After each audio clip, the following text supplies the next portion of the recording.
So I have another story for you to start off this sermon.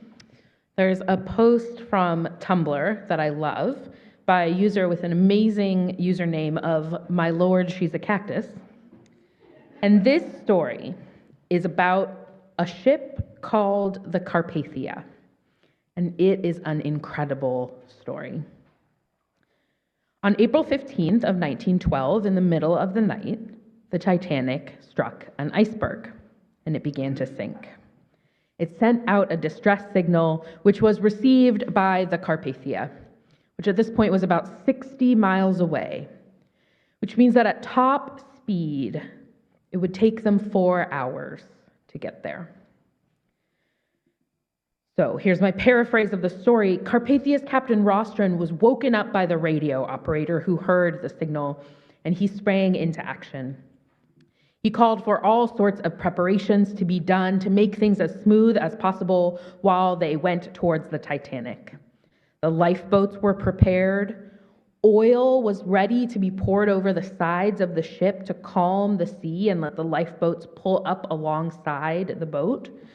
Lights were rigged to make the ship easier to see for folks in the water. Nets and ladders were ready to be thrown overboard to allow people to climb aboard at once. All 3 dining rooms on the ship were turned into triage. They were filled with soup and coffee and tea. Each had a doctor, blankets, and warm clothes. Many of the clothes came from the passengers of the Carpathia. All of the engineers and fire stokers were put to work, and hot water and central heat were turned off to most of the ship, except to those dining rooms, in order for as much steam as possible to be directed to the engines so they could go literally full steam ahead. The author of the post says, Carpathia's absolute do or die, the engines can't take this forever, was 14 knots. That was their top possible speed. Now dodging icebergs in the dark and the cold, surrounded by the mist, she sustained a speed of almost 17.5 knots. This ship and her crew received a message from a location they could not hope to reach in under 4 hours. Just barely over 3 hours later, they arrived at Titanic's last known coordinates. In total, 705 people of the Titanic's original 2,208 were brought onto Carpathia alive, and no other ship would find any survivors. In a follow-up post, the author mentioned something that really put this story in a different place for me. At the end of the day, the Carpathia failed. They did not arrive before Titanic sank, and they did not save the ship. They only got a third of the passengers on board, and we don't know. It's possible they would have survived, or some of them would have survived without Carpathia. And still, can you imagine what that effort meant to those 705 people? Who knows what would have happened to them if Carpathia hadn't undertaken this absolutely impossible task.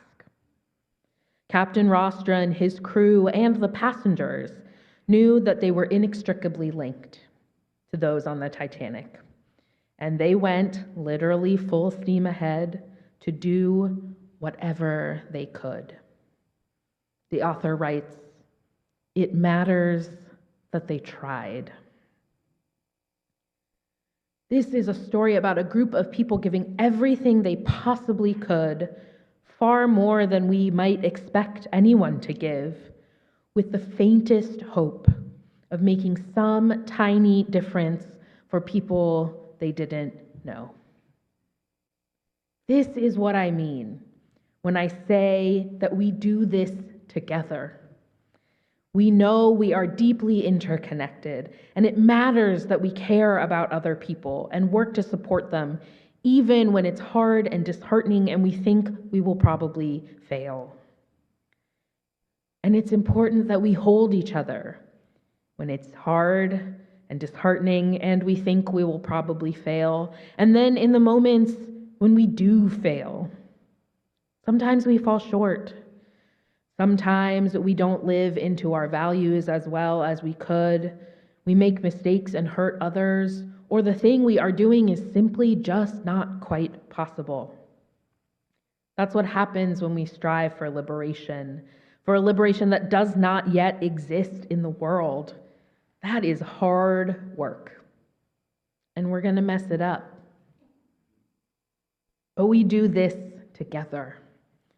This being life, justice, liberation, anything we want to do. As Mariama Kaba says, everything worthwhile is done with other people. Mariama Kaba is an educator, organizer, and prison abolitionist. She has started and worked with many, many, many organizations and campaigns fighting for justice. Youth incarceration, freeing incarcerated women, securing reparations for victims of police violence. The list goes on and on. As author and sociologist Eve Ewing says, each of Kaba's many projects offers teachable, replicable, participatory models for liberation. Her work is always collaborative. It invites others into the process to work together for liberation. Reflecting on what led her down this path, Kaba remembers learning from her father as a child that, quote, "You are interconnected to everyone because the world doesn't work without everyone." She has clearly taken this to heart, building it into the work that she has done. She talks about how individual self-reflection is good, but then we need to go further. We need to test it in the world, be with other people, try it in action, learn what works and what doesn't work, and then try again. Now, one of the things that I appreciate about Mariama Kaba is she doesn't sugarcoat this. She doesn't pretend that working alongside other people is always easy and fun. She has said many times in what I assume is only a slightly joking manner about how she kind of hates people. She's antisocial and she does not want to be around other people. And yet her life's work is collective participatory liberation. And why does she do that? Even when it's heartbreaking and exhausting, and even when it means she has to spend her time with other people? She says, it's because I'm a deeply, profoundly hopeful person. Because I know that human beings, with all of our foibles and all the things that are failing, have the capacity to do amazingly beautiful things too. That gives me the hope to feel like we will, when necessary, do what we need to do. We have the capacity to do amazingly beautiful things. When necessary, we will do what we need to do. That doesn't mean it will be easy. It doesn't mean it won't be exhausting. It doesn't mean we won't mess up or do something hurtful or just be tired and want to walk away. But we can keep trying. We can come together again in covenant as our faith calls us, because this is what we do together.